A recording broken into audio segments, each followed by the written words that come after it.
Ouvrir en deux. D'abord, on regarde et après je vous explique. Ouvrir en deux, c'est ça. Est-ce que l'hospitalité peut fonder une politique, Christiane Taubira? Est-ce que le pillage fonde une politique? Est-ce que la connivence et que la corruption fondent une politique? Mais le cœur n'a pas forcément raison. Écoutez, moi je préfère vivre avec le cœur personnellement. Moi, je préfère vivre avec la tête. Se protège grâce aux lois du système, grâce à l'immunité parlementaire. Et donc refuse d'aller aux convocations policières, donc peinard. Donc là, tout ça, ça illustre... Ce coup-là, vous êtes pour la police. Ça illustre, ouais, quand nous on est convoqués par la police, nous, vous voyez, par exemple, on n'a pas d'immunité ouvrière. Désolé, on y va.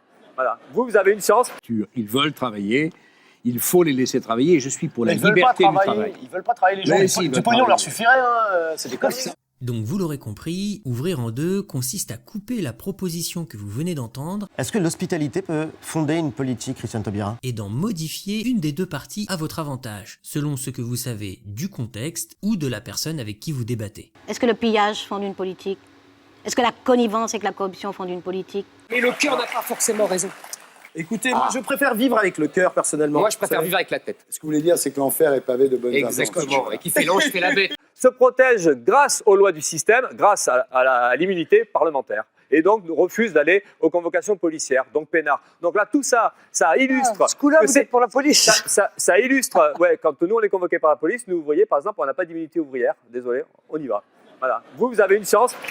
Et enfin, une petite variante pour finir le level 1. Il faut les laisser travailler, et je suis pour la Ils veulent pas liberté du travailler. travail. Ils veulent pas travailler les gens. Du pognon leur suffirait, hein. C'est des... Ils veulent pas travailler les gens. Du pognon leur suffirait. C'est une forme différente de « ils veulent pas travailler les gens, ils veulent de l'argent ». Ça, c'est le level 1. Pas trop difficile à comprendre et en s'exerçant un peu, ça vient vite. Après, vous avez le level 2. Cette fois, on dit l'inverse des deux parties de la proposition. Pour mon premier exemple, j'ai envie de témoigner de débats entendus en école d'avocat. Les élèves avocats, vous l'imaginez bien, s'entraînent à la controverse. Il arrive donc d'entendre quelques pépites. Et voilà ce que l'on a pu entendre avec mes collègues lors d'un débat sur la chirurgie esthétique. Vous dites que le problème avec la chirurgie esthétique, c'est que l'on n'est pas authentiquement belle.